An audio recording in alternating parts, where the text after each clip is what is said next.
আসসালামু আলাইকুম রহমতুল্লাহ। আলা মারহাবা, কেমন হাল ইয়া আখওয়ান? আসাক তাইয়্যিব। আশা করি সবাই আল্লাহ তাআলার রহমতে ভালো আছেন। সৌদি আরবে এখন যে সিজনটা চলতেছে, এই সিজনটা হজের সিজন। গোটা মুসলিম উম্মাহ প্রায় 20 লক্ষের অধিক মুসলিম সৌদি আরবে এসেছেন আল্লাহ তাআলার ঘরের মেহমান হয়ে হজ করার জন্য। এখন যে ফিলটা করতেছি, তারা দেখে কেমন যেন একটা ভালো লাগা কাজ করতেছে। আজকে রাতে এশার সালাত আদায় করে মিনার উদ্দেশ্যে রওনা দিবেন।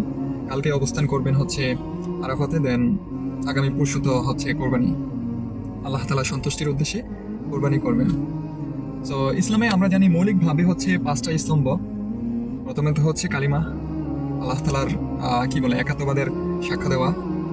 তারপর কি, কালিমার পরে আমাদের সেটা নামাজ। আমাদের নামাজ সবার উপরে ফরজ। দেন আমাদের কি, রোজা। রোজাও সবার উপরে ফরজ একটা নির্দিষ্ট বয়সের পরে। দেন আমাদের জাকাত। আল্লাহ তাআলা যেন আমাদের সবাইকে জাকাত দেওয়ার তৌফিক দান করে। জাকাতের পরে আসে আমাদের হজ। যার উপরে জাকাত ফরজ হয়, তার উপরে এই হজের বিধানটা ফরজ হয়। তো যাদেরকে আল্লাহ তাআলা সামর্থ্য দিয়েছে, তারাই হজ করতে আসে বা আসতে পারে। আমি রব্বে কারিমের কাছে দোয়া করতেছি যে আল্লাহ তাআলা যেন আমাদের সবাইকে এই একটি পবিত্র বিধান ইসলামের পালন করার তৌফিক সবাইকে দান করে। গোটা বিশ্বের মুসলিম উম্মাহ হজ করার জন্য উপস্থিত হয়েছেন, লাখো মানুষের ভিড়, অনেক বেশি ক্রাউড। আল্লাহ তাআলা যেন আমাদেরকে এই ভিড়ের একজন হিসেবে কবুল করে নেয়, এটাই আল্লাহ তাআলার কাছে আমাদের প্রত্যাশা থাকবে, দোয়া থাকবে। আমরা সবাই মিলে চেষ্টা করব হজ না হোক অন্তত উমরা করার।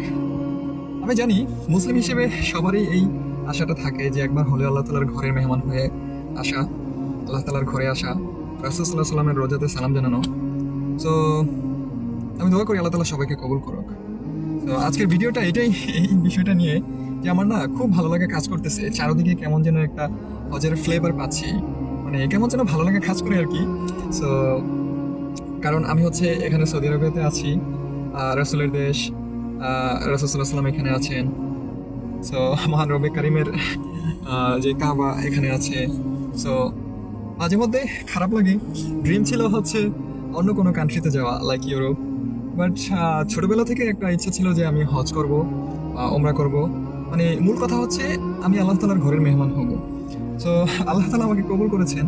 বাট আমি চাই আরো অনেক বেশি বার যেতে, আমি যেন সবসময় যেতে পারি, আল্লাহ তাআলার ঘরের মেহমান হতে পারি। এটা আমার সবসময় চিন্তা চেতনা কাজ করে। আপনারা দোয়া করবেন, আপনাদের সবার জন্য দোয়া রইল। আসসালামু আলাইকুম।